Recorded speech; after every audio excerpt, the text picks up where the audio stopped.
Como ser curado do adultério? Muito bem, vamos lá. Como ser curado do adultério? Aquela pessoa é o que para Jesus?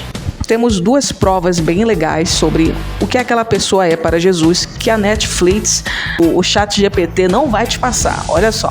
Gênesis 1:26 vai dizer o quê? Façamos o ser humano a nossa imagem, conforme a nossa semelhança. Então aquela pessoa, no mínimo, ela é uma criatura. Agora vamos ver o que é que diz em 1 João 5:1. Todo aquele que crê que Jesus é o Cristo é nascido de Deus. Muito bem, então nós temos duas provas aqui mínimas daquilo que a gente tem que ficar ligado sobre o que aquela pessoa é para Jesus. Jesus tirou você das trevas para o quê? 1 Pedro 2:9, que diz: Mas vós sois a geração eleita, o sacerdócio real, a nação santa, o povo adquirido, para que anuncieis as virtudes daquele que vos chamou das trevas para a sua maravilhosa luz. Ou seja, nós devemos praticar aquilo que Jesus praticou. Quem vai entrar no reino de Deus?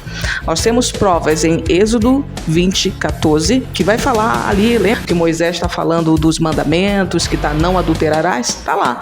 Mateus 5:27 ao 28, aonde, lembra lá, Jesus no Sermão do Monte, falando das intenções do coração sobre a questão do adultério. 1 Coríntios 6:9-10, que vai falar de Paulo falando: ei, vocês não estão ligados aí na questão do adultério ou coisa semelhante, que essas atitudes aí não entrarão no reino de Deus. E nós temos também Apocalipse, o próprio Jesus com olhos de chama de fogo falando para uma comunidade de fé, no capítulo 2, do 18 ao 29, que diz que ele abomina aquelas atitudes semelhantes a Jezabel, que são atitudes de adultério. Vamos lembrar agora de uma passagem de Jesus com Pedro. Jesus pergunta para Pedro: Pedro, tu me amas? Tu não vê Jesus dizendo assim: Pedro, se tu me amas, vá adulterar. Pedro, se tu me amas, destrua as minhas ovelhas. Pedro, você não vê Jesus falando isso e fazendo isso. Então Jesus diz o seguinte: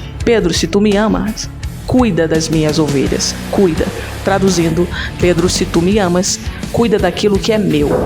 E assim Jesus fala pra gente: se vocês me amam, cuidem daquilo que é meu. Então fique ligado, porque essas 3 perguntas são chaves para que a gente possa se livrar dessa mentalidade adúltera.